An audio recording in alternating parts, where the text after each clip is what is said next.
बिस्मिल्लाहिर्रहमानिर्रहीम। अऊज़ु बिल्लाहि मिनश्शैतानिर्रजीम। बिस्मिल्लाहिर्रहमानिर्रहीम। अल्हम्दुलिल्लाहि वस्सलातु अला अहलिहा। अम्मा बअदु फ़क़द क़ाल रसूलुल्लाहि सल्लल्लाहु अलैहि व आलिहि वसल्लम इन्नी तारिकुन फ़ीकुमुत्थक़लैन किताबुल्लाहि व इतरती अहल बैती। मोहतरम नाज़रीन, अस्सलामु अलैकुम या अली मदद। असांजी गुफ्तगू पहिरीं निशस्त वांगुर हदीस सकलैन जी शरह में हली रही हुई। अॼु भी इन शरह के अॻिते वधाईंदे हदीस सकलैन जे बारे में गुफ्तगू कंदासीं।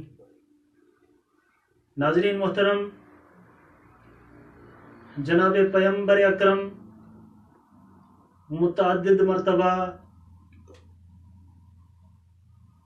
पंहिंजे उम्मत जे लाइ जी कुरान ॿुधायो आहे, ईअं अहल बैत भी समझायो अथनि। जनाब पैगंबर अकरम कुरान ऐं अहल बैत असांजे लाइ छॾियो, या ईअं खणी चवां त कुरान ऐं अहल बैत सिर्फ़ छॾियो न बल्कि असांजी रहनुमाई ख़ातिर हादी भी आहिनि। कुरान जे लाइ अॼु थोरी गुफ़्तगू कयूं त कुरान मजीद जंहिंजे बारे में अल्लाह साईं इहो सर्टिफिकेट ऐं सनद पेश कयो त ज़ालिकल किताबु ला रैब फ़ीह, ही उहो किताब जंहिंजे बारे में कंहिं शक व शुबे जी गुंजाइश न आहे। पोइ जॾहिं आयतूं ईंदियूं हुयूं, नाज़िल थींदियूं हुयूं, जनाब पैगंबर अकरम पंहिंजी उम्मत खे हिदायत ख़ातिर उहे आयतूं तलावत कंदा हुआ। पोइ जेके काफ़िर हुआ उहे इहो तानो ॾेई करे चवंदा हुआ, ही उहो शख़्स जेको नबी थो सॾाए ऐं पंहिंजो ई कलाम अल्लाह ॾे निस्बत थो ॾिए त ही अल्लाह जे तरफ़ां नाज़िल थियो आहे, जंहिंजे बारे में अल्लाह साईं ख़ुदि सर्टिफिकेट ॾिनो त ज़ालिकल किताबु ला रैब फ़ीह।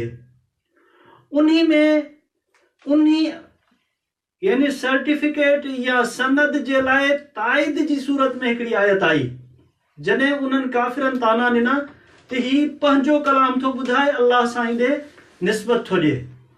त अल्लाह साईं फरमायो व इन कुंतुम फी रैबिम मिम्मा नज़्ज़लना अला अब्दिना, जेको कुझु असां पंहिंजे बंदे ते नाज़िल कयो आहे उन्ही में अगरि तव्हांखे शक आहे त फ़अतू बिसूरतिन मिन मिस्लिही, त पोइ उन्ही जहिड़ी हिकिड़ी सूरत खणी अचो।